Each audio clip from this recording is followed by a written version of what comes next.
Bon, il est 10h01, je vais commencer. Donc, je vais commencer simplement déjà par une chose toute simple. Je vais commencer par me présenter.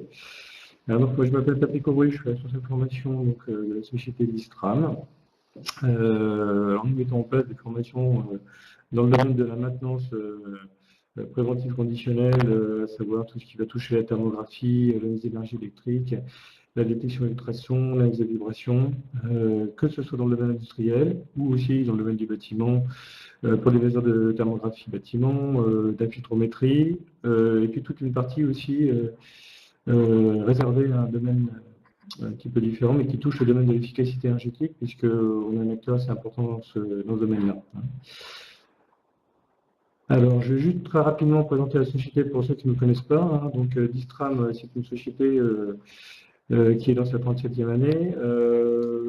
On est fabricant et distributeur d'appareils de mesure depuis cette époque-là. Excusez-moi, ma caméra bouge un peu. Donc, on touche les domaines de la partie électrique, électronique, mesure physique, dans des domaines de l'industrie du bâtiment, de l'enseignement, comme vous pouvez le voir, et on a associé à tout ça depuis un certain nombre d'années déjà toute une notion de services qui vont toucher des domaines comme le domaine de la location, le domaine de l'étalonnage, bien évidemment, et tous les services d'accompagnement, puisqu'on essaye justement de ne pas être simplement une simple entreprise vendant un peu vulgairement de la mesure, mais on essaie d'accompagner les clients. Voilà. Donc là, vous avez toutes les coordonnées. Si vous avez besoin de contacter notre site, vous pouvez le faire. Vous aurez toutes les coordonnées bien évidemment à la fin pour qu'on puisse échanger en fonction de ce qu'on va dire tout de suite. Alors, donc je vais commencer sur la partie détection ultrason. Alors, détection ultrason, je vais juste commencer donc, pour vous présenter sur l'ensemble de slides les applications en fait, de la détection ultrason dans des domaines assez divers d'ailleurs, qui touchent le domaine de la détection hydraulique, le domaine de la mécanique, du suivi des systèmes, le domaine électrique, avec des applications qui peuvent être des applications seulement de suivi ou qui peuvent être des applications d'analyse et vraiment très très fines, qui permettent de faire un diagnostic et de poser un diagnostic très fin sur un défaut installé déjà.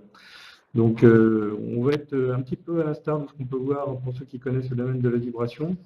Dans le domaine de la vibration, on va avoir ce qu'on appelle un suivi avec un appareil de mesure qui permettra de mesurer un niveau. Donc ça, c'est une norme ISO qui s'appelle 10816 qui permet de le faire. Et au-delà de ça, donc ça peut être confié à des gens qui peuvent être des opérateurs, à la limite, très simplement, mais ça permet de multiplier les points de mesure. Par contre, si on a besoin de rentrer dans le détail, on va faire appel à ce moment-là plutôt à un spécialiste, un responsable justement de la partie vibration qui sera en capacité de poser un diagnostic extrêmement fin en fait sur le défaut installé dans le système. Pour l'illustration, on a à peu près la même chose, c'est-à-dire qu'on va avoir deux grandes catégories de matériel. Des matériels qui sont des matériels permettant de réaliser des mesures de niveau, mesure en dB, et tout ça à l'aide d'un casque, on va pouvoir faire des détections très très fines en fait de défauts installés. Alors c'est grandement lié quand même à l'habitude que l'opérateur va pouvoir avoir de détecter justement une sonorité spécifique qui lui permettra d'en conclure un certain nombre de choses. Donc la notion humaine est très importante. Et on a des appareils beaucoup plus haut de gamme, enfin moyen, haut et haut de gamme, on va dire, qui permettent de faire une analyse fine et qui permettent d'enregistrer un signal ultrasonore, par exemple, de le décomposer, d'en faire une analyse en série de Fourier, de le décomposer, des choses très très fines. Donc on a deux grandes catégories d'utilisation de matériel. Donc il faut savoir un petit peu jusqu'où on veut aller par rapport à ça. Alors, juste pour un petit rappel, parce que beaucoup de gens parlent de contrôle ultrason, beaucoup de gens confondent les choses. Donc il y a deux grands domaines. Donc il y a un domaine très connu dans le contrôle non destructif, donc le contrôle par ultrason des matériaux. Donc c'est ce qu'on connaît un petit peu aussi pour tout ce qui est domaine médical, puisque c'est la même base. Donc là, dans ce cas-là, on a une méthode de contrôle non destructif donc, qui permet la détection de défauts internes à un matériau. Donc c'est une technique qui est basée sur la propagation et la réflexion d'ondes ultrasonores à l'intérieur d'un milieu. Et donc à ce moment-là, dès qu'on va avoir, comme on voit ici, un défaut de structure interne, on aura une onde réfléchie qui sera générée par la présence de cette irrégularité et créera donc une signature en retour spécifique que la machine va analyser et pourra estimer. Donc ça, c'est des choses qu'on trouve dans l'industrie de façon très classique pour vérifier si on n'a pas des problèmes en interne de système enfin, de moulage, par exemple. Si vous avez une biellette, direction ou des choses comme ça, on va vérifier si on n'a pas une paille ou un défaut de structure interne. Alors ça, c'est pas ce qui nous concerne. Donc ça, justement, c'est pas ça qu'on va parler aujourd'hui. Nous, on va parler de détection ultrasonore. Et donc là, en l'occurrence, détection ultrasonore, on va être sur une méthode qui permet donc de détecter des sources d'émissions ultrasonores qui auront l'avantage d'être très directionnelles, qui seront générées dans l'atmosphère ou conduites dans des structures solides. Alors, les phénomènes qui sont à l'origine de cette émission sont les frottements et les turbulences. Donc, ce sont exactement ces deux sources-là qui sont captées par les appareils de mesure de détection ultrasonore. Et donc, on aura tout un tas de phénomènes qui vont être liés justement au frottement et aux turbulences, qui seront nominales à partir d'un certain niveau et qui vont devenir aberrants et anormaux dans un autre temps. Et c'est ça qu'on va analyser, et ça sera au final une explication assez fine d'un défaut de structure interne ou d'un dysfonctionnement dans un process de fabrication et autres. Donc on fait donc une localisation fine de la source ultrasonore. Donc elle est permise effectivement par la grande directivité donc, du signal et de la source ultrasonore. Et on a un avantage, c'est que l'atténuation dans l'air en tout cas est très rapide, ce qui permet de faire une détection assez fine d'un point de vue directionnel, et on peut assez facilement estimer quel est le type de la source ultrasonore grâce justement à cette atténuation qui est assez forte dans l'air. Parce qu'il ne faut pas perdre de vue que dans un milieu industriel, des sources ultrasonores, on en a quand même pas mal. Et il faut réussir à être suffisamment fin dans l'analyse pour pouvoir visualiser ce qui se passe. Donc là, par exemple, on a une détection de problèmes d'isolation, notamment sur les isolateurs de ligne de tension. On réalise, vous voyez, avec ce genre de parabole. Et on voit le technicien ici avec son casque qui va vérifier si effectivement il a une amplitude qui pourrait être synonyme justement d'un défaut d'isolation à ce niveau-là. Alors, en quoi la détection ultrasonore peut-elle m'aider Donc, dans le domaine industriel, donc, chaque procédé générant un frottement ou une turbulence possède une signature ultrasonore. Cette signature significative du fonctionnement de l'équipement se dégrade donc, au fil du temps, proportionnellement au vieillissement de cet équipement. Donc ça, c'est intéressant parce qu'on comprend qu'en faisant une mesure avec peut-être ce que j'ai dit tout à l'heure, donc les appareils les plus simples, on va pouvoir faire une mesure en dB. Et grâce à ça, on va pouvoir venir régulièrement réaliser la même mesure au même endroit et valider si effectivement on a une dégradation de ce signal dans le temps, qui sera forcément significatif d'un vieillissement ou d'un dysfonctionnement interne du système en cours. Alors là, on voit cette courbe-là est assez intéressante parce que c'est une courbe assez connue qui donne à peu près le moment auquel on peut utiliser différents types d'éléments de mesure sur une courbe qui est une courbe qui nous donne l'action de maintenance, le dérouler au niveau du temps jusqu'au moment où la machine, il y aura une casse machine en fait, donc due au vieillissement ou autre chose. Ce qui veut dire que le matériel qu'on va utiliser, on pourra l'utiliser à l'idéal ici très très tôt dans le temps, donc sur la partie maintenance prédictive. Et là, on va trouver deux types d'équipements qui nous permettent de faire des mesures très très en amont justement des dégradations et des problèmes. C'est l'analyse de vibration et la détection ultrasonore. Donc ça tombe bien par rapport à ce que je suis en train de vous dire en ce moment. Et après, vous voyez des choses un petit peu plus basses, on va dire, dans la courbe. Ça va être l'analyse d'énergie et la caméra thermique infrarouge, parce que dès que vous détectez un défaut avec une caméra thermique infrarouge, c'est que le défaut est déjà bien installé et on est déjà sur quelque chose assez grave, on va dire, et avec un laps de temps pour réagir qui est assez court. Donc il faut vraiment privilégier ces parties-là, parce que là, on est vraiment dans l'analyse long terme, et on va pouvoir mettre en place des plans d'élaboration, de changement de matériel, etc., avec un grand confort par rapport au moment où on doit changer de matériel. Donc ça, c'est l'intérêt. En quoi la détection ultrasonore peut-elle m'aider? Quels groupes d'applications sont concernés? Donc on a trois premiers groupes d'applications. On a typiquement la détection de fuite. Donc là, on est sur des gaz sous pression. Donc ça peut être de l'air, à comprimer tout simplement, pour les appareils électropneumatiques, par exemple. Et on est sur des pressions alors, qui peuvent être diverses et variées en fonction des applications industrielles. Mais enfin, pour les applications voilà, d'appareils électropneumatiques, on est sur du 7 bar, du 20 bar, grosso modo. Alors, on a tout ce qui est inspection mécanique, où là, on va littéralement, je mets des guillemets, mais écouter le signal ultrasonore pour valider effectivement le fonctionnement de l'équipement qui est en train d'être analysé. Donc là, on est en train d'analyser, par exemple, un roulement à l'aide d'un détecteur ultrasonore qui vient en contact. Donc là, on n'est pas dans une détection aérienne ici, puisque là, on n'a pas de contact direct. On cherche une fuite ultrasonore qui est une turbulence. Là, en fait, on va plutôt analyser des bruits de frottement et ce bruit sera en fait conduit par un guide d'onde, qui est une tige, qui permettra d'envoyer l'information et le signal vers un récepteur piézoélectrique. Et puis l'inspection électrique, qui est une phase très intéressante de la détection ultrasonore, où là on va cette fois-ci dans une détection aérienne, voire conduite dans certains cas, où là on va pouvoir écouter des signaux ultrasonores sur des cellules haute tension, par exemple, des TGBT et autres. Et on va pouvoir faire ça, et ça c'est très intéressant, faire tout ça, boîtier fermé bien évidemment, donc sans obligation de consignation. Donc on pourra travailler directement, et ça c'est quand même très très appréciable. Alors les champs d'application concernés, on va rentrer un petit peu dans le détail par rapport à la décomposition que j'ai montré tout à l'heure. Donc on va être sur des fuites de pression de vide. Turbulence. Alors ça fonctionne dans les deux sens. Donc, tout ce qui est pression, on va pouvoir les détecter en surpression, en dépression ou à vide, tout en sachant que c'est plus facile à détecter quand même quand on est en surpression, donc en pression positive qu'en pression négative.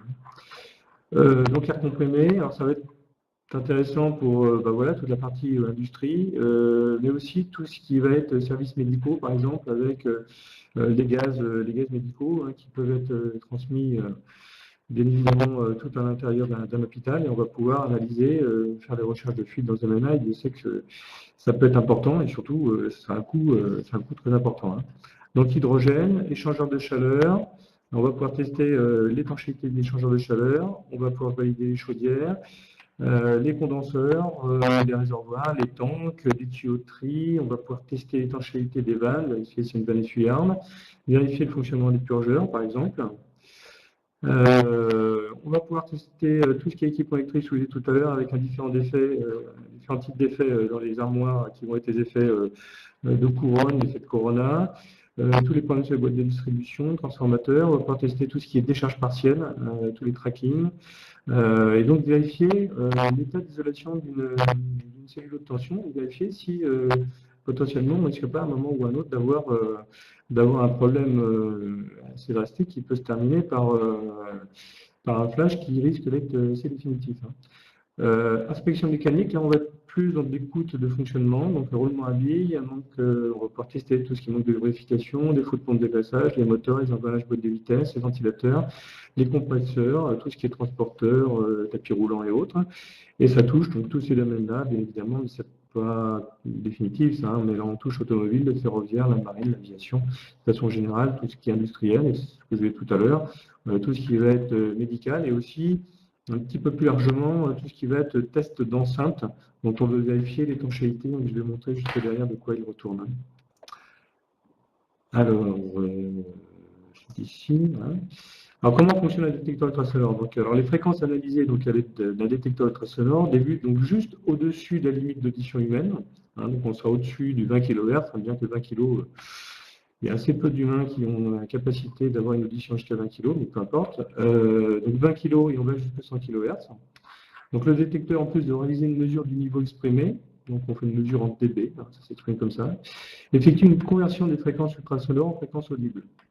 Donc cette conversion permettra au technicien de réaliser une recherche fine des sources ultrasonores et d'un casque. C'est-à-dire que la source ultrasonore, en fait, va être, c'est un terme technique, mais super hétérodynée, et on va rendre en fait cette source ultrasonore audible, ce qui permettra au technicien, à l'opérateur, de déterminer, de rechercher finement la source justement de l'émission ultrasonore, qui en tout cas mérite au moins d'être analysée, voire plus.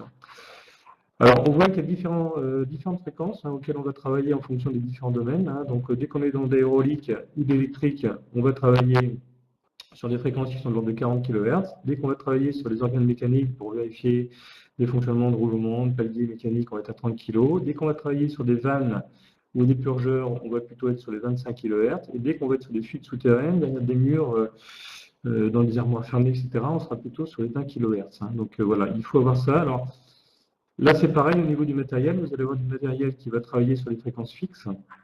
Souvent centré autour des 40 kg.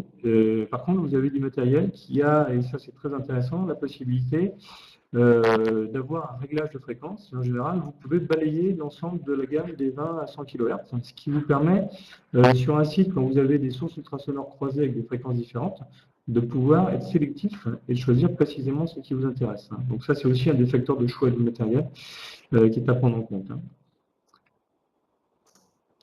Alors, quel type de capteur pour quelle application? Donc, grosso modo, j'ai synthétisé ça très schématiquement mais en 3 parties. Donc, une partie qui va être sur les mesures sans contact. Donc, on parle de capteurs aériens dans ce cas-là. Donc, vous voyez, ça ressemble à ce genre d'appareil.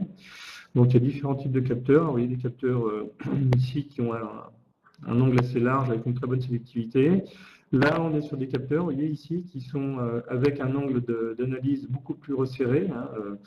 On est sur quelques degrés d'analyse, mais par contre, on a une portée qui est beaucoup plus importante. Donc là, on est dans l'hypothèse, justement, vous voyez, de faire des recherches sur des lignes aériennes dans le domaine SNCF, sur les caténaires ou des choses comme ça, par exemple. Donc la recherche de défauts d'isolation électrique sur l'isolateur, recherche de défauts d'isolation électrique sur les cibles UHT, test d'étanchéité des échangeurs de chaleur, recherche de fuite aérolique. Dès qu'on va arriver sur la partie contact, on va travailler avec, on appelle ça des capteurs stéthoscopiques, de stéthoscope tout simplement, puisque c'est la même idée en fait.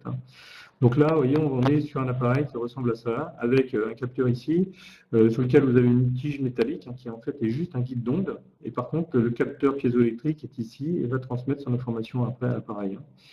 Donc, on va le trouver sous cette forme-là, en contact. On va trouver par contre aussi des capteurs magnétiques qu'on va pouvoir poser sur les éléments. Il ne faut pas être sur un élément magnétique parce qu'il ne va pas se passer grand-chose, mais si d'un point de vue magnétique ça fonctionne, vous allez pouvoir placer ce capteur-là directement sur l'équipement et faire l'analyse correspondante. Et on a des dispositifs comme celui-ci qu'on vient placer, par exemple, là on est sur un dispositif de test de graissage, de lubrification. Donc on a un capteur qui ressemble à peu près à celui-ci. On vient au droit de la pompe de graissage et on va écouter le fonctionnement du palier ou du roulement de la machine en question et on va pouvoir grâce à ça adapter très précisément le niveau de lubrification qu'on souhaite. Et puis un dernier, alors ça c'est bon pour la partie contact, et puis un dernier cas où là on va utiliser un ensemble, à savoir des capteurs aériens, donc ce qu'on a vu tout à l'heure, capteur sans contact, plus un générateur d'ultrasons. Donc là, ce qu'on va faire, c'est des tests d'étanchéité d'enceinte, de salle blanche, ou des tests d'étanchéité d'échangeurs chaleur, par exemple. Donc là, le but du jeu, on va essayer de simuler quand même quelque chose, on va essayer de générer un signal ultrasonore, et grâce au dispositif aérien, on va essayer de capturer la fuite, ou les fuites éventuelles, en extérieur de l'enceinte. Alors, on va passer maintenant sur les fameux 7 cas concrets qu'il faut analyser. Donc, le premier cas concret d'application de détection va être sur la détection d'air comprimé. Donc, dans le domaine industriel, Dieu sait qu'il y a énormément de réseaux de ce type-là. Donc, je pense que la journée, il ne suffirait pas s'il fallait qu'on passe tout en revue.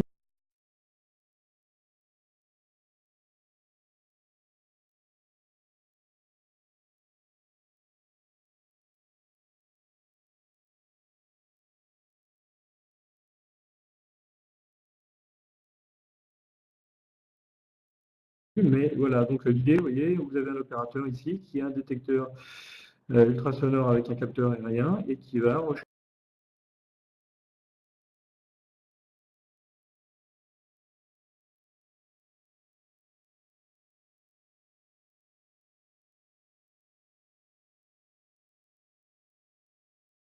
rechercher effectivement l'origine d'une fuite. Alors en faisant bien attention parce qu'il va sans doute avoir des problèmes de réflexion de signature ultrasonore dans l'environnement qui peuvent l'induire en erreur. Donc il va falloir qu'il applique une procédure particulière de balayage, un bit de balayage, on appelle ça aussi la procédure Gross to Fine, qui permet en fait de cibler précisément la source ultrasonore, hein.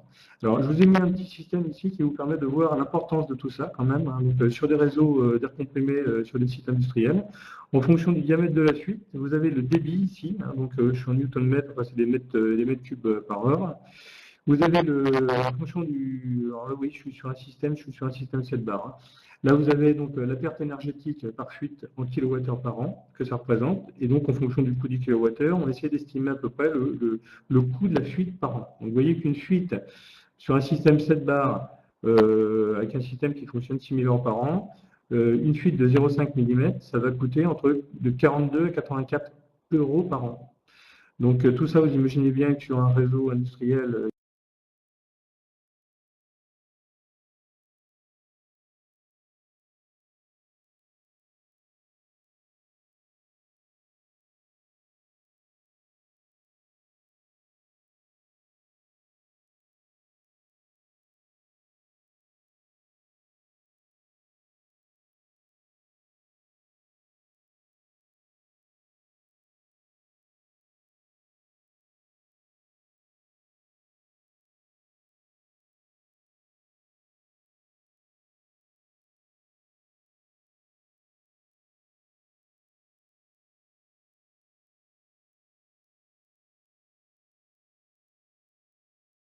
il n'y a pas une seule fuite, hein, donc il y en a un certain nombre. Donc il va falloir faire la somme de tout ça. Et quand vous avez fait la somme de toutes les fuites, voire micro-fuites,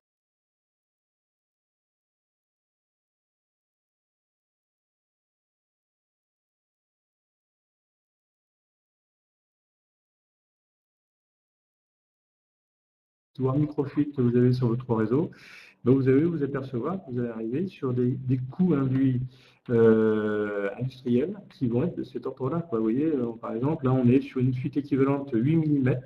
8 mm, c'est pas monstrueux, hein, sur un site industriel. Ben, vous êtes sur quelque chose comme ça qui va commencer à une perte nette de 11 000 euros. Voilà. Donc, si on va sur une fuite de 10 mm, on peut aller jusqu'à.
D'accord, Nicolas. Pour la partie contrôle électrique, ok.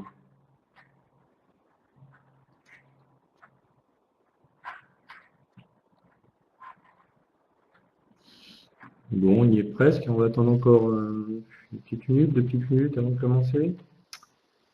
Ça fait toujours venir le retardateur.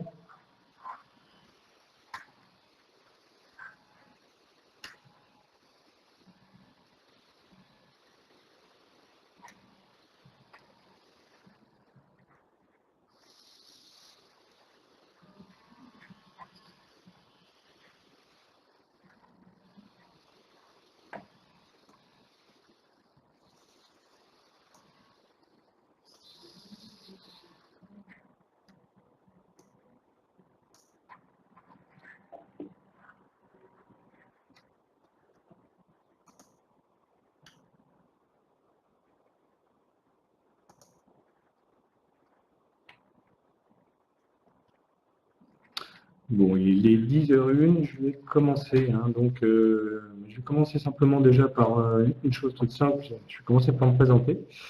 Donc, moi, je m'appelle Patrick Aubry, je suis responsable de formation de la société Distram.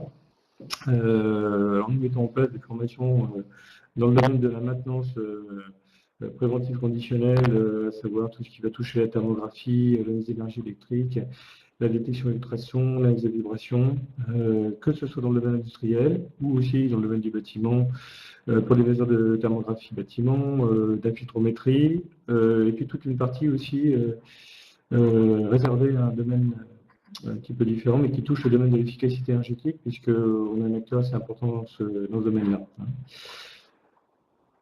Alors, je vais juste très rapidement présenter la société pour ceux qui ne me connaissent pas. Donc, Distram, c'est une société qui est dans sa 37e année.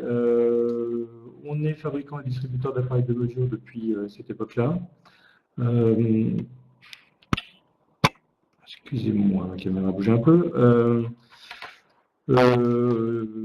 Donc, on touche les domaines de la partie électrique, électronique, mesures physiques, dans des domaines de l'industrie du bâtiment, de l'enseignement, comme vous pouvez le voir, et on a associé à tout ça, depuis un certain nombre d'années déjà, toute une notion de services qui vont toucher des domaines comme le domaine de la location, le domaine de l'étalonnage, bien évidemment, et tous les services d'accompagnement, puisqu'on essaye justement de ne pas être simplement une simple entreprise vendant un peu vulgairement de la mesure, mais on essaie d'accompagner les clients. Voilà. Donc là, vous avez toutes les coordonnées. Si vous avez besoin de contacter notre site, on peut le faire. Vous aurez toutes les coordonnées, bien évidemment, à la fin pour qu'on puisse échanger en fonction de ce qu'on va dire tout de suite. Alors, donc je vais commencer sur la partie détection ultrason. Alors, détection ultrason, je vais juste commencer donc, pour vous présenter sur l'ensemble de slides les applications en fait, de la détection ultrason dans des domaines assez divers d'ailleurs, qui touchent le domaine de la détection hydraulique, le domaine de la mécanique, du suivi des systèmes, le domaine électrique, avec des applications qui peuvent être des applications seulement de suivi ou qui peuvent être des applications d'analyse et vraiment très très fines, qui permettent de faire un diagnostic et de poser un diagnostic très fin sur un défaut installé déjà. Donc on va être un petit peu à l'instar de ce qu'on peut voir pour ceux qui connaissent le domaine de la vibration. Dans le domaine de la vibration, on va avoir ce qu'on appelle un suivi avec un appareil de mesure qui permettra de mesurer un niveau. Donc ça, c'est une norme ISO qui s'appelle 10816 qui permet de le faire. Et au-delà de ça, donc ça peut être confié à des gens qui peuvent être des opérateurs, à la limite, très simplement, mais ça permet de multiplier les points de mesure. Par contre, si on a besoin de rentrer dans le détail, on va faire appel à ce moment-là plutôt à un spécialiste, un responsable justement de la partie vibration qui sera en capacité de poser un diagnostic extrêmement fin en fait sur le défaut installé dans le système. Pour l'illustration, on a à peu près la même chose, c'est-à-dire qu'on va avoir deux grandes catégories de matériel. Des matériels qui sont des matériels permettant de réaliser des mesures de niveau, mesure en dB, et tout ça à l'aide d'un casque, on va pouvoir faire des détections très très fines en fait de défauts installés. Alors c'est grandement lié quand même à l'habitude que l'opérateur va pouvoir avoir de détecter justement une sonorité spécifique qui lui permettra d'en conclure un certain nombre de choses. Donc la notion humaine est très importante. Et on a des appareils beaucoup plus haut de gamme, enfin moyen, haut et haut de gamme, on va dire, qui permettent de faire une analyse fine et qui permettent d'enregistrer un signal ultrasonore, par exemple, de le décomposer, d'en faire une analyse en série de Fourier, de décomposer des choses très très fines. Donc on a voilà, deux grandes catégories d'utilisation de matériel. Donc il faut savoir un petit peu jusqu'où on veut aller par rapport à ça. Alors, juste pour un petit rappel, parce que beaucoup de gens parlent de contrôle ultrason, beaucoup de gens confondent les choses. Donc il y a deux grands domaines. Donc il y a un domaine très connu dans le contrôle non destructif, donc le contrôle par ultrason des matériaux. C'est ce qu'on connaît un petit peu aussi pour tout ce qui est domaine médical, puisque c'est la même base. Donc là, dans ce cas-là, on a une méthode de contrôle non destructif qui permet la détection de défauts internes à un matériau. Donc c'est une technique qui est basée sur la propagation et la réflexion d'ondes ultrasonores à l'intérieur d'un milieu. Et donc à ce moment-là, dès qu'on va avoir, comme on voit ici, un défaut de structure interne, on aura une onde réfléchie qui sera générée par la présence de cette irrégularité et créera donc une signature en retour spécifique que la machine va analyser et pourra estimer. Donc ça, c'est les choses qu'on trouve dans l'industrie de façon très classique pour vérifier si on n'a pas des problèmes en interne de système, enfin, de moulage par exemple. Si vous avez une biellette, direction, des choses comme ça, on va vérifier si on n'a pas une paille ou un défaut de structure interne. Alors ça, c'est pas ce qui nous concerne. Donc ça, justement, c'est pas ça qu'on va parler aujourd'hui. Nous, on va parler de détection ultrasonore. Et donc là, en l'occurrence, détection ultrasonore, on va être sur une méthode qui permet donc de détecter des sources d'émissions ultrasonores qui auront l'avantage d'être très directionnelles, qui seront générées dans l'atmosphère ou conduites dans des structures solides. Alors, les phénomènes qui sont à l'origine de cette émission sont les frottements et les turbulences. Donc ce sont exactement ces deux sources-là qui sont captées par les appareils de mesure de détection ultrasonore. Et donc, on aura tout un tas de phénomènes qui vont être liés justement au frottement et aux turbulences, qui seront nominales à partir d'un certain niveau et qui vont devenir aberrants et anormaux dans un autre temps. Et c'est ça qu'on va analyser, et ça sera au final une explication assez fine d'un défaut de structure interne ou d'un dysfonctionnement dans un process de fabrication et autres. Donc on fait donc une localisation fine de la source ultrasonore. Donc elle est permise effectivement par la grande directivité donc, du signal et de la source ultrasonore. Et on a un avantage, c'est que l'atténuation dans l'air, en tout cas, est très rapide, ce qui permet de faire une détection assez fine d'un point de vue directionnel. Et on peut assez facilement estimer quel est le type de la source ultrasonore grâce justement à cette atténuation qui est assez forte dans l'air. Parce qu'il ne faut pas perdre de vue que dans un milieu industriel, des sources ultrasonores, on en a quand même pas mal. Et il faut réussir à être suffisamment fin dans l'analyse pour pouvoir visualiser ce qui se passe. Donc là, par exemple, on a une détection de problèmes d'isolation, notamment sur les isolateurs de ligne de tension. On réalise, vous voyez, avec ce genre de parabole. Et on voit le technicien ici, avec son casque, qui va vérifier si effectivement il a une amplitude qui pourrait être synonyme justement d'un défaut d'isolation à ce niveau-là. Alors, en quoi la détection ultrasonore peut-elle m'aider Donc, dans le domaine industriel, donc, chaque procédé générant un frottement ou une turbulence possède une signature ultrasonore. Cette signature significative du fonctionnement de l'équipement se dégrade donc, au fil du temps, proportionnellement au vieillissement de cet équipement. Donc ça, c'est intéressant parce qu'on comprend qu'en faisant une mesure avec peut-être ce que j'ai dit tout à l'heure, donc les appareils les plus simples, on va pouvoir faire une mesure en dB. Et grâce à ça, on va pouvoir venir régulièrement réaliser la même mesure au même endroit et valider si effectivement on a une dégradation de ce signal dans le temps, qui sera forcément significatif d'un vieillissement ou d'un dysfonctionnement interne du système en cours. Alors là, on voit cette courbe-là assez intéressante parce que c'est une courbe assez connue qui donne à peu près le moment auquel on peut utiliser différents types d'éléments de mesure sur une courbe qui est une courbe qui nous donne l'action de maintenance, le dérouler au niveau du temps jusqu'au moment où la machine, il y aura une casse machine en fait, donc due au vieillissement ou autre chose. Ce qui veut dire que le matériel qu'on va utiliser, on pourra l'utiliser à l'idéal ici très très tôt dans le temps, donc sur la partie maintenance prédictive. Et là, on va trouver deux types d'équipements qui nous permettent de faire des mesures très très en amont justement des dégradations et des problèmes. C'est l'analyse de vibration et la détection ultrasonore. Donc ça tombe bien par rapport à ce que je suis en train de vous dire en ce moment. Et après, vous voyez des choses un petit peu plus basses, on va dire, dans la courbe. Ça va être l'analyse d'énergie et la caméra thermique infrarouge, parce que dès que vous détectez un défaut avec une caméra thermique infrarouge, c'est que le défaut est déjà bien installé et on est déjà sur quelque chose assez grave, on va dire, et avec un laps de temps pour réagir qui est assez court. Donc il faut vraiment privilégier ces parties-là, parce que là, on est vraiment dans l'analyse long terme, et on va pouvoir mettre en place des plans d'élaboration de changement de matériel, etc., avec un grand confort par rapport au moment où on doit changer de matériel.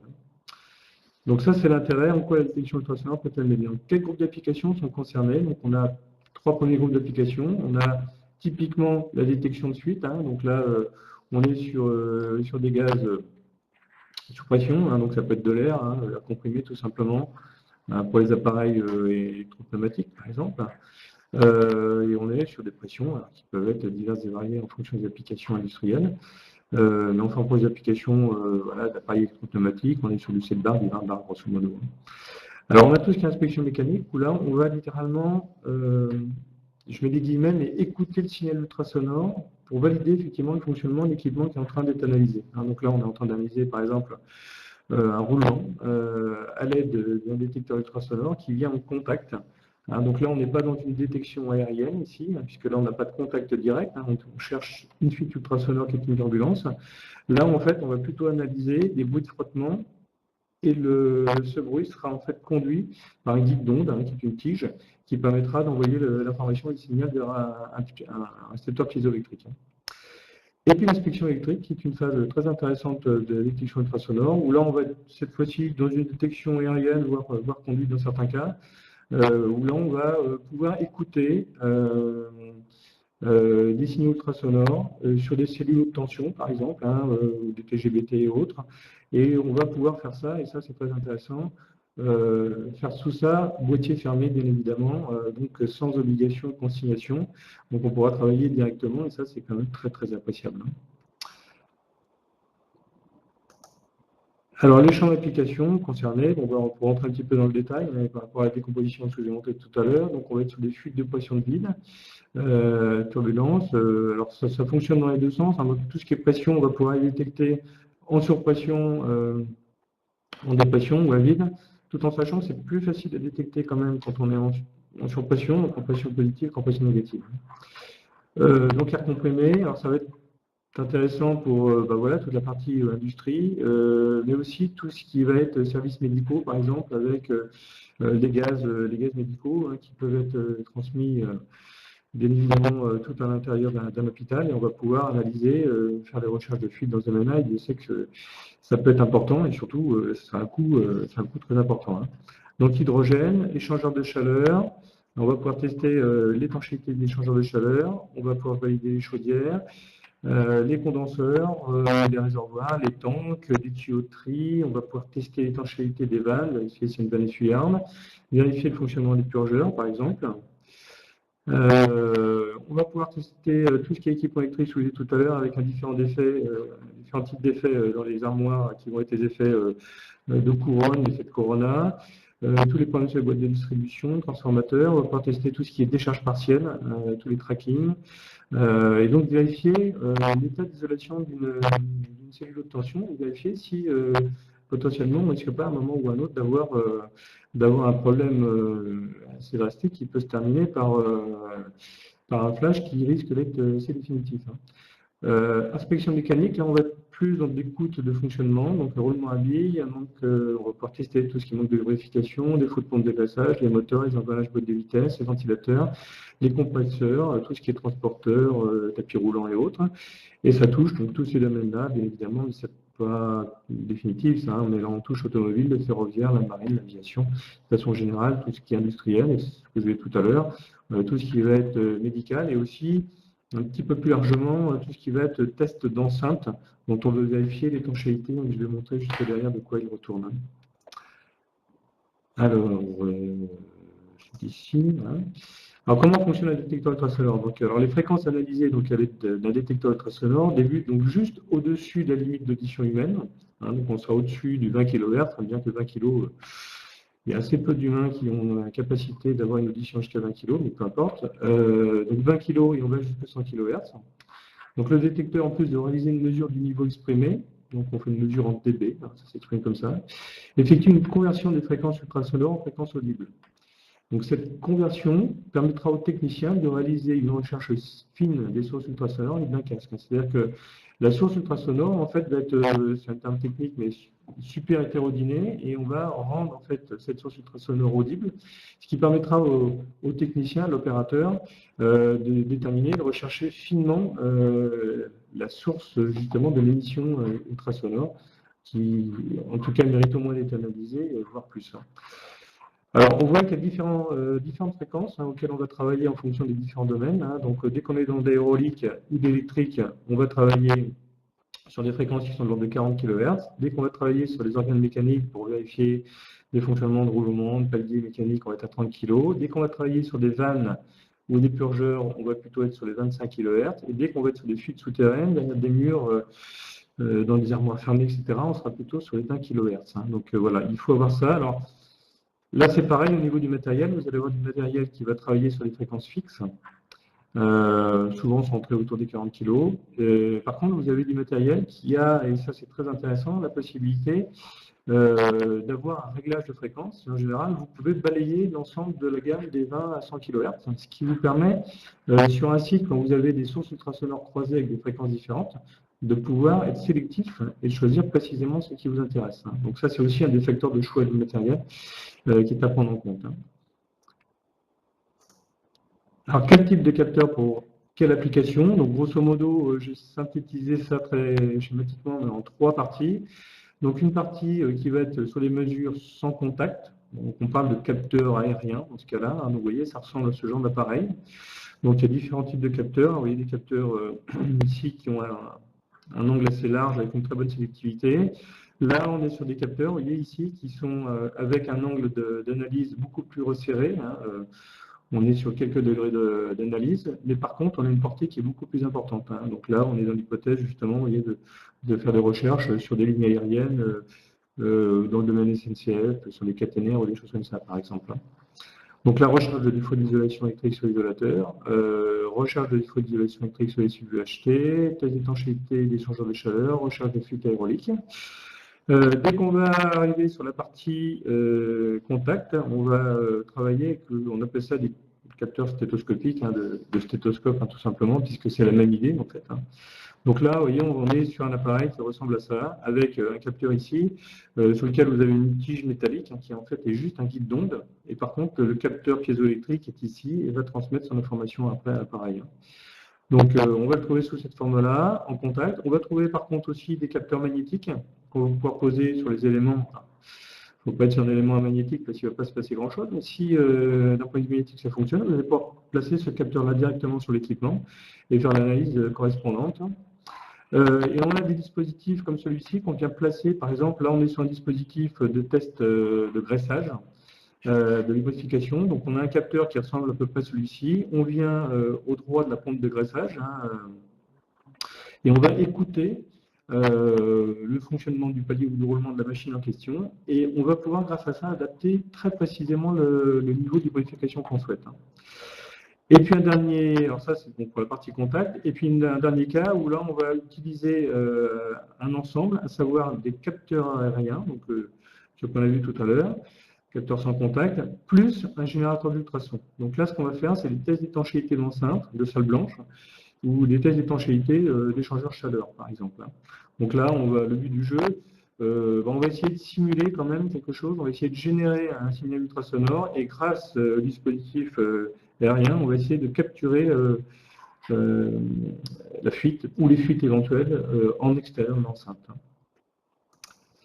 Alors, on va passer maintenant sur les fameux 7 cas concrets qu'il faut analyser. Donc, le premier cas concret d'application de détection va être sur la détection d'air comprimé. Hein, donc, dans le domaine industriel, Dieu sait qu'il y a énormément de réseaux de ce type-là. Hein, donc, je pense que la journée, il ne suffirait pas s'il fallait qu'on passe tout en revue. Mais voilà, donc l'idée, vous voyez, vous avez un opérateur ici qui a un détecteur ultrasonore avec un capteur aérien et qui va rechercher effectivement l'origine d'une fuite. Alors en faisant bien attention parce qu'il va sans doute avoir des problèmes de réflexion de signature ultrasonore dans l'environnement qui peuvent l'induire en erreur. Donc il va falloir qu'il applique une procédure particulière de balayage, un guide de balayage, on appelle ça aussi la procédure Gross to Fine, qui permet en fait de cibler précisément la source ultrasonore. Hein. Alors, je vous ai mis un petit système ici qui vous permet de voir l'importance de tout ça quand même. Hein. Donc, sur des réseaux d'air comprimé, sur des sites industriels, en fonction du diamètre de la fuite, vous avez le débit ici. Hein. Donc, je suis en newton-mètre, enfin, c'est des mètres cubes par heure. Vous avez en fonction du... Alors là, oui, je suis sur un système 7 bar. Hein. Là, vous avez donc la perte énergétique par fuite en kWh par an que ça représente. Et donc, en fonction du coût du kWh, on essaie d'estimer à peu près le coût de la fuite par an. Donc, vous voyez qu'une fuite sur un système 7 bar avec un système qui fonctionne 6000 heures par an, une fuite de 0,5 mm, ça va coûter entre de 42 et 84 € par an. Donc tout ça, vous imaginez bien que sur un réseau industriel, il n'y a pas une seule fuite, donc il y en a un certain nombre. Donc il va falloir faire la somme de tout ça, et quand vous avez fait la somme de toutes les fuites, voire micro-fuites que vous avez sur votre réseau, ben vous allez vous apercevoir que vous allez arriver sur des coûts induits industriels qui vont être de cet ordre-là. Vous voyez, par exemple, là on est sur une fuite équivalente 8 mm. 8 mm, c'est pas monstrueux hein, sur un site industriel. Ben, vous êtes sur quelque chose comme ça qui va commencer à une perte nette de 11 000 euros. Donc, si on va sur une fuite de 10 mm, on peut aller jusqu'à 30 et quelques mille euros. Donc, ça, c'est de l'argent qu'on pourrait sans doute mettre ailleurs dans les entreprises. Et quand on fait des analyses au niveau efficacité énergétique, on s'aperçoit que les réseaux d'air comprimés sont par définition fuyards et sont considérés en France comme étant la 6e cause de déperdition énergétique. Donc, c'est absolument énorme. Hein, donc, dans les premières, on va avoir les bâtiments, etc. Mais là, vous voyez, rien que cette cause-là au niveau France est la 6e cause de déperdition énergétique. Hein. Donc ça, c'est le premier cas. C'est un des cas les plus importants, les plus faciles aussi à mettre en œuvre et sur lequel on a clairement le meilleur retour sur investissement parce que vous comprenez que vu le coût du matériel, vous allez récupérer effectivement même à l'intérieur de la première année, pratiquement le coût d'investissement. Donc, c'est vraiment, je pense, une des applications majeures de l'électricité ultrasonore. Hein. Deuxième cas d'application concret. Donc là, on est sur l'étude, par exemple, sur la signature ultrasonore d'un purgeur vapeur. Donc là, si on est sur un réseau, cette fois-ci, non plus d'air comprimé, mais de vapeur, hein, comme il y en a dans beaucoup d'industries. Hein, toutes les industries agroalimentaires, par exemple, ont des réseaux vapeur pour nettoyer les surfaces, hein, puisqu'il est interdit d'utiliser des produits, bien évidemment. Donc, ils nettoient en général ça à l'aide de réseaux vapeur. Et ces réseaux vapeurs-là ont tout un tas d'équipements qui leur permettent de rester les plus efficaces possibles. Et donc, entre autres, ils sont tous équipés de purgeurs vapeur. Donc, le purgeur vapeur, il est sur un réseau vapeur, donc sous pression, nous voulons. Hein, donc, il n'y a pas que ça d'ailleurs, mais entre autres, nous débarrasser au maximum de la vapeur et du taux d'humidité à l'intérieur de la vapeur. Donc, on utilise pour ce faire un purgeur vapeur dont le but est de condenser cette eau. Donc, on parle de condensat dans ce cas-là et de l'éliminer. Hein. Donc, vous voyez ici, c'est un petit flotteur. Hein, donc, ça ressemble à une cloche. Hein, on le voit ici à l'intérieur. Il y a un flotteur. Et donc, ce flotteur, en fonction de l'eau qui condense, va s'élever et quand il sera suffisamment haut à un certain niveau, eh bien, on aura une purge et l'eau va s'écouler. Et donc, ça permet effectivement d'éliminer par condensation en fait l'eau qui est contenue dans la vapeur. Alors là, je vais essayer de vous faire écouter. Alors ça, c'est une visibilité thermographie, infrarouge du purgeur vapeur pour voir à peu près comment ça se passe. Et je vais essayer de vous faire écouter le bruit que vous pourriez entendre si vous étiez en analyse avec un détecteur ultrasonore de ce type-là. Hein. Donc, on a deux fonctionnements, un fonctionnement correct et un fonctionnement anormal. Donc, je vais essayer de vous retrouver ça. Voilà. Alors, j'espère que ça va marcher, vous allez me dire. Donc là, on doit être en principe sur un flotteur qui fonctionne correctement.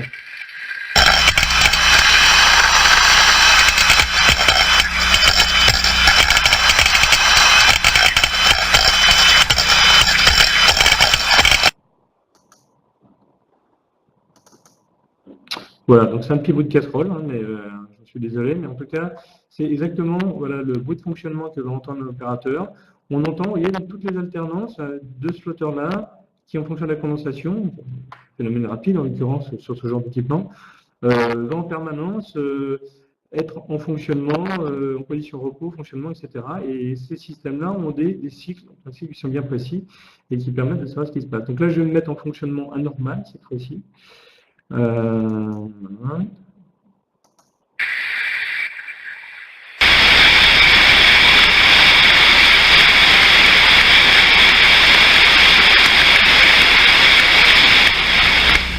Donc là, vous avez entendu, hein, on n'entend plus effectivement ces alternances, le fonctionnement du flotteur. Donc là, c'est tout en passant. Bien évidemment, il y aura toujours création de condensat, etc. Et on va être sur un système qui va être avec un dysfonctionnement important et qui va en plus aussi avoir un résultat final et coûter pas mal d'argent au site sur lequel il est présent. Donc, le fait d'utiliser ce genre d'outil permet de faire un suivi, vous voyez, d'équipements mécaniques qui ont un fonctionnement et un rythme spécifique qu'on va pouvoir écouter avec ce guide d'onde de cette façon-là. Donc ça, c'est la deuxième application. Troisième application, détection UAS, validation d'étanchéité de vanne.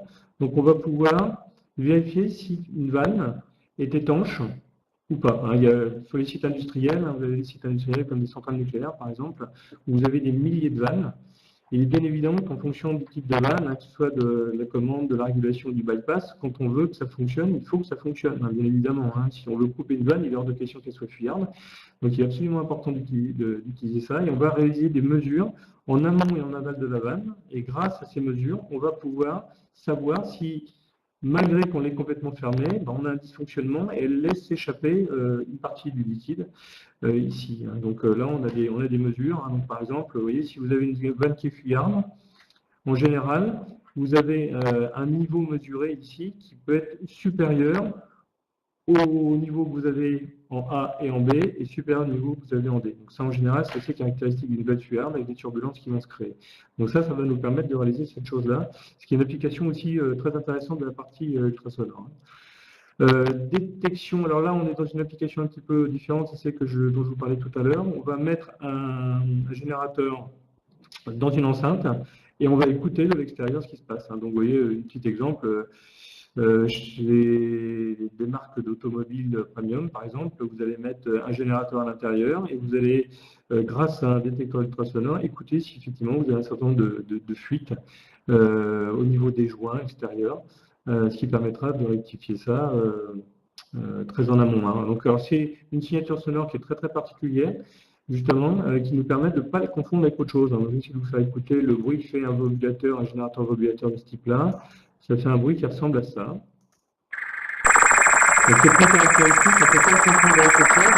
Et c'est pour ça que grâce à ça, on va pouvoir réaliser assez finement une recherche de fuite. Alors, ça peut être dans le domaine certainement de l'application, mais ça peut être dans le test d'échangeur de chaleur, par exemple, qui est un domaine qui est industriellement en tout cas beaucoup plus complexe. Et par exemple, dans les centrales nucléaires, une partie des échangeurs de chaleur sont testés avec ce genre d'équipement. Donc, cas concret, surveillance de roulement. Donc, là, on va pouvoir écouter, faire une mesure de dB, donc grâce à un appareil avec la partie contact, donc avec le guide d'onde. Et en fonction du niveau mesuré, on va pouvoir se créer une échelle qui nous permettra de savoir où nous nous situons. Donc on fait une mesure à l'instant T.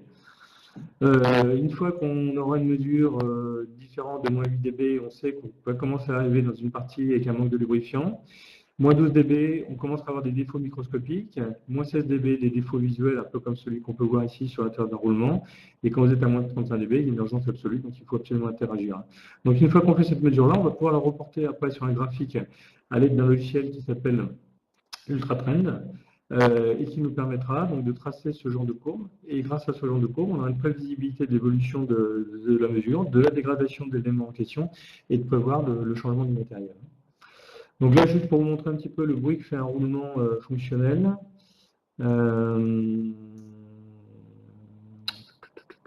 Est-ce qu'il est, voilà.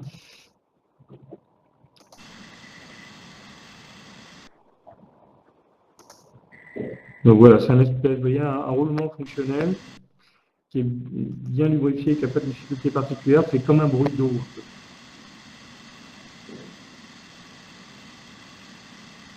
Et là, je vais vous passer un roulement qui a un problème.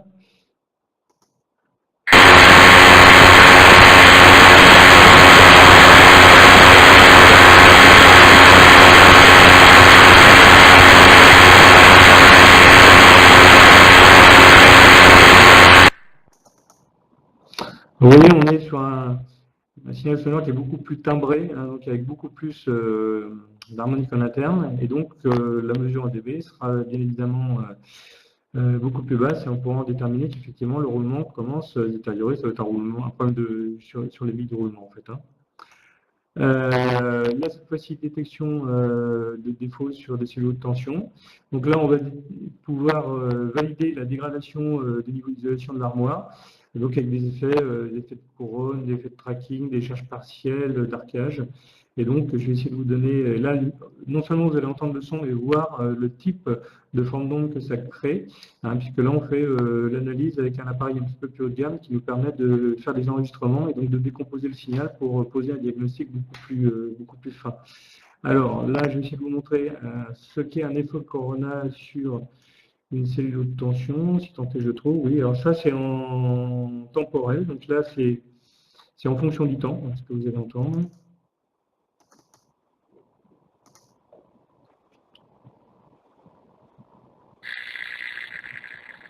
Voilà, donc vous entendez un bruit de crépitement qui est assez caractéristique de l'effet Corona. Voilà, et donc là je vais vous mettre maintenant en décomposition Fourier en FFT.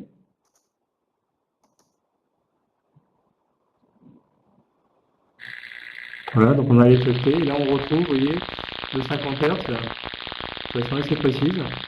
Et donc ça nous permet de poser un diagnostic avec l'amplitude, et cette caractéristique-là nous permet de savoir que c'est un effet Corona, alors, qui est installé, qui peut être pathologique, enfin bon, ça après on l'analyse plus finement grâce à ce genre d'équipement. Alors, le logiciel que vous avez vu, est un logiciel qui s'appelle Spectral Analyzer, qui est un logiciel qui permet d'analyser très finement justement les caractéristiques des courbes et de rentrer dans le détail. Alors, je me dépêche parce que je suis pas en avance. Et maintenant, cette fois-ci, je vous montre quand même, là on est sur des défauts installés sur le système électrique. On est sur un tracking ici, et donc je vais vous montrer ce que ça nous donne comme information audible en tout cas. Donc là, en temps réel, voilà.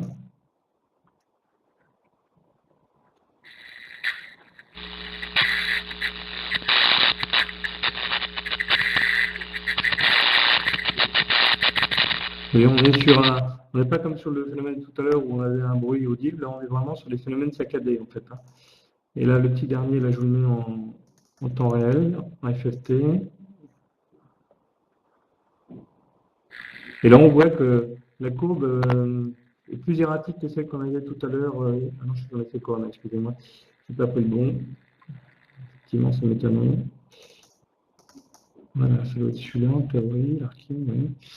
Vous allez voir que la forme d'onde n'est pas du tout la même. On est beaucoup plus erratique ici. Et là, on est sur des phénomènes, on a plus d'énergie et ça bouge un petit peu dans tous les sens. Donc ça nous analyse et ça permet de poser le diagnostic aussi pour savoir exactement quel type de phénomène on a dans notre armoire. Alors, vite, il me reste 3 slides à passer. Donc là on est sur l'aide au graissage. Donc quand vous écoutez un roulement, vous avez un bruit qui va ressembler à ça, si je veux bien silencer. Donc ça, c'est un bruit de roulement qui est correctement graissé.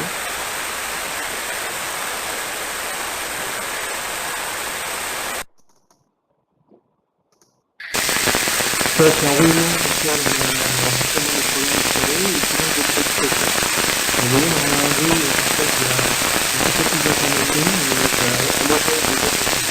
Donc on sait que ça va agir, et donc à niveau en BD, ça plus élevé. Et là, je vais vous passer un dernier son qui vous permet de voir le moment où on va réaliser un graissage, on va entendre la pompe et vous allez voir la différence de niveau sonore avant et après graissage.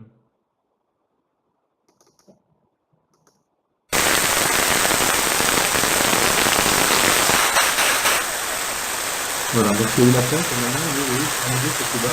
Donc ça permet tranquillement d'aller positionner les graissages exacts sur l'équipement et pour éviter de se retrouver avec du phénomène d'élévation de température, de pression, qui vont poser des soucis.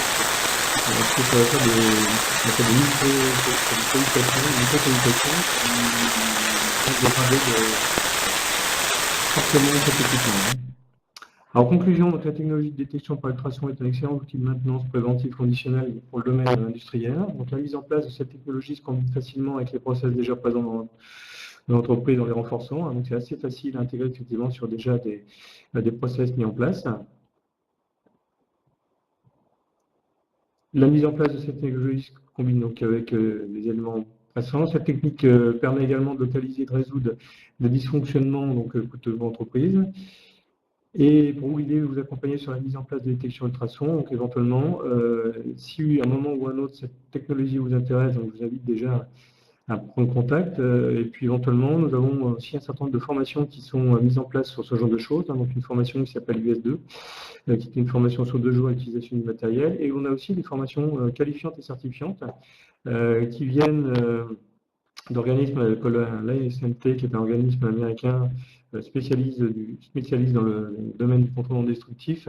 C'est une société qui existe depuis 50 ans et qui fait des choses au niveau international et qui nous donne une équivalence par rapport à une ISO sur justement la certification des opérateurs dans ce genre de domaine. Donc, sur la partie formation, en tout cas, je vous invite à revenir vers moi. Donc voilà, mes coordonnées à la fin, en fonction de tout ça. Ce petit webinaire est une première partie, on essaiera de revenir plus dans le détail parce que c'est un domaine qui le mérite sur chacune des fonctionnalités qu'on a pu voir. Ce que j'ai voulu vous montrer un petit peu, c'était le ressenti qu'on pouvait avoir en tant qu'opérateur sur ces éléments-là et voir vers quoi on pouvait l'appliquer. Donc là, on a un petit peu de temps. 37, j'ai un petit peu débordé, j'en suis désolé.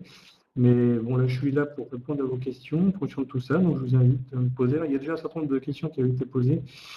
Bon, vous êtes intéressé, en fait, c'est Franck qui pose la question. Bonjour, intéressé par les différences entre ce principe de diagnostic et les mesures vibratoires sur les appareils mécaniques tournants. Bah, on a des analogies claires, hein. C'est-à-dire que sur la partie analyse de vibration, bien évidemment, on va pouvoir faire des analyses fines, mais par contre, on aura plus de difficultés sur la partie ultrason à faire des analyses sur les fréquences basses qu'on pourra faire sur l'analyse de vibration par définition. Et là, tous les phénomènes de lignage, les phénomènes de déséquilibre, on aura du mal effectivement avec la partie ultrason à aller les chercher. Par contre, tout ce qui va être problème de palier, d'engrenage, de roulement, on pourra faire une analyse fine avec ça. Les gros avantages de l'ultrason, c'est que en fonction de l'endroit où on va se poser sur le matériel, on va être très très directionnel en fait, hein. Et donc ça permettra de faire une bonne mesure. Je suis désolé, j'ai un peu parlé sur les vidéos tout à l'heure, oui, donc vous ne m'avez pas entendu. Les vidéos étaient sur la partie électrique, hein, donc je vous ai montré en fait deux types d'enregistrements ultrasonores. Un sur les effets Corona qu'on va rencontrer sur tout ce qui va être équipement haute tension cellules. Donc vous avez pu voir un petit peu ce que ça représentait dans le temporel et dans le décomposition de Fourier. Et un deuxième sur tout ce qui est décharge partielle, le cas où le défaut est déjà installé, il est déjà présent et le cas commence à devenir délicat, hein, parce que on a des recherches de passage par la Terre par rapport à ça, et le jour où l'équipement, pour une raison X ou Y, parce qu'on a des pollutions sur les câbles, etc., est réalisé, eh bien on aura un court-circuit direct avec présence, enfin, un plasma qui va se créer, et donc là on aura une explosion littérale de la cellule de tension. Donc là, on a eu ces deux cas-là, hein. Donc là, vous pouvez aller à loisir les recruter sur le site.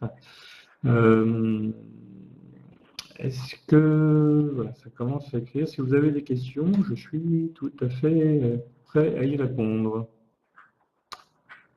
Donc je vois que ça a l'air de taper, mais je ne vois pas encore les questions.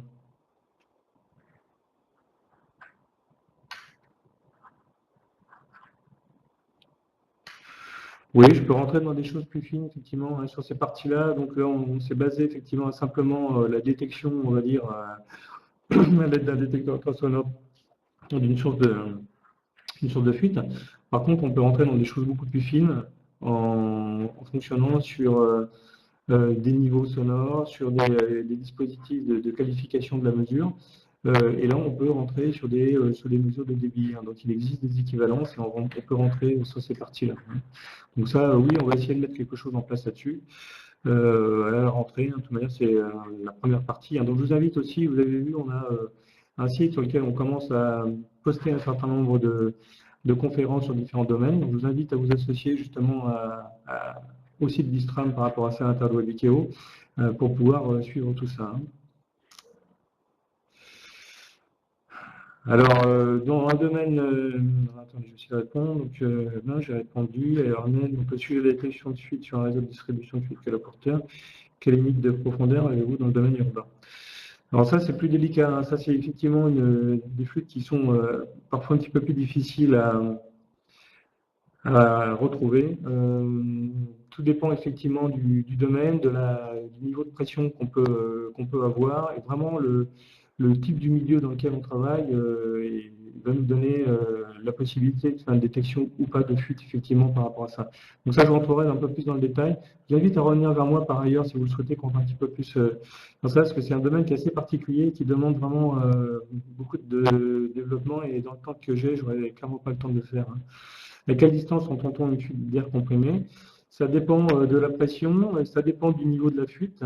Euh, mais on va dire que sur les fuites, sur les réseaux 7 bars, 20 bars, si vous avez le détecteur longue portée par exemple, vous pouvez faire des détections des fuites à 15-20 mètres sans difficulté, ce qui est nécessaire puisque vous avez des réseaux qui sont sur des hauteurs importantes dans certains sites industriels. Il vous faudra effectivement, avec des capteurs longue portée, le fait de le mesurer, parce que vous n'aurez pas toujours la possibilité de monter sur des nacelles ou des choses comme ça pour aller chercher l'information.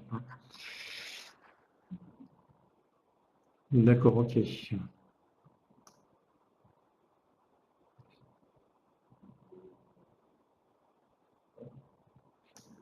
Donc sur des 20 bars, on peut dire qu'on peut avoir des détections qui vont être sur des éléments enterrés sur des profondeurs de l'ordre de 2 mètres, 2 mètres, 3 mètres au maximum.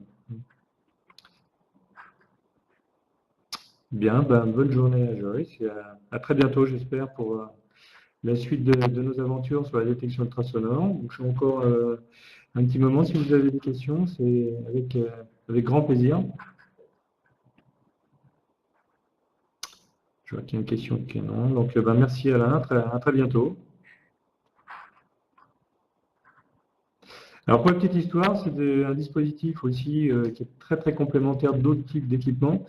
Par exemple, dans le domaine électrique, le fait de réaliser de la détection ultrasonore va être très intéressant en couplage avec une caméra thermique infrarouge. Une caméra thermique infrarouge, elle, son domaine de compétence va s'arrêter au moment où on n'aura plus de dégagement de chaleur.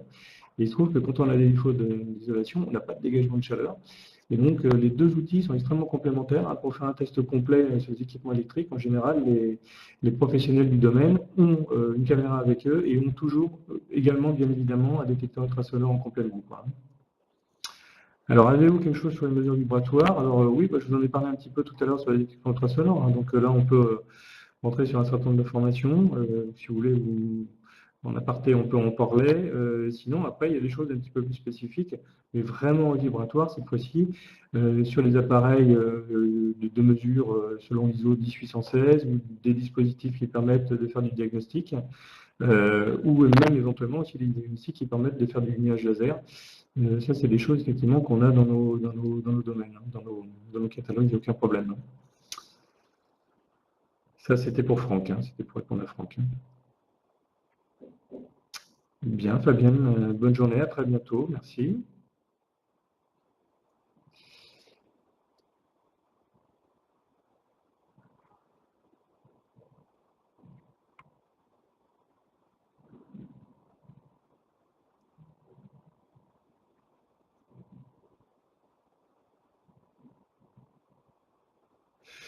Est-ce qu'on peut mesurer ou analyser un circuit de chauffage par induction à 25 kHz, 50 kW? Alors bon, là, la puissance ne va pas intervenir. Sur le 25 kg, en toute honnêteté, je ne l'ai jamais fait, hein, mais je vous répondrai comme ça, a priori oui, parce que de toute manière, on va. Alors, il ne faudra pas utiliser n'importe quel outil, hein, c'est celui tout à l'heure, il faudra utiliser un outil. Alors, par exemple, vous avez vu passer les coordonnées tout à l'heure d'une marque qui est une très bonne marque internationale qui s'appelle Biosystem, et donc ils ont un dispositif qui s'appelle l'UP9000 par exemple, qui est un petit outil déjà très très correct et qui permet effectivement d'avoir un réglage qui va de 20 kHz jusqu'à 100 kHz. Donc on pourrait se caler exactement sur le 25 kHz par exemple, ce qui permettrait, à mon avis, de faire le test. Donc là, Johan, je ne sais pas à quel endroit vous êtes placé géographiquement, mais si vous n'êtes pas trop loin, ça mériterait de faire le test, hein, clairement. Mais a priori, oui, je ne vois pas de raison pour lesquelles ça ne fonctionnerait pas, quoi.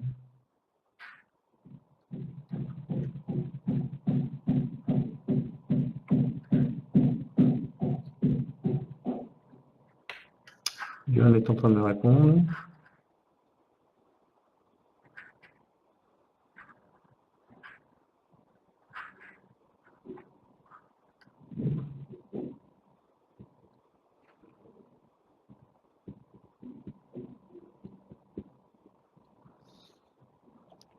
Alors, Johan est en train de taper sur son clavier, mais je ne vois pas encore ses questions.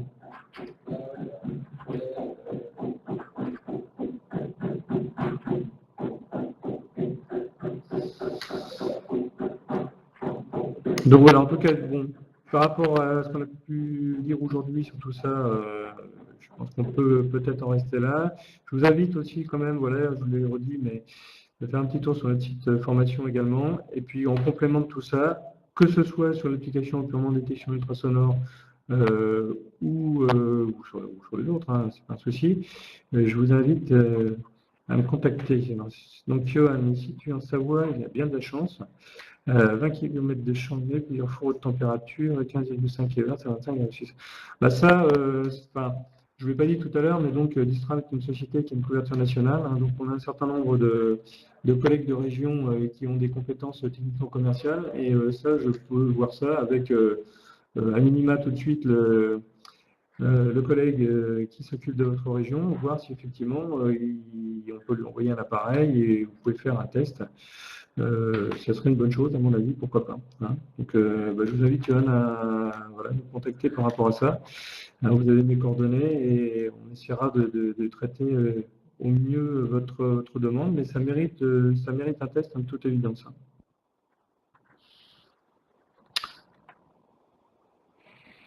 Bien, Victoire nous dit merci et au revoir. Donc moi je vais faire la même chose. Hein. Je vous souhaite une excellente journée.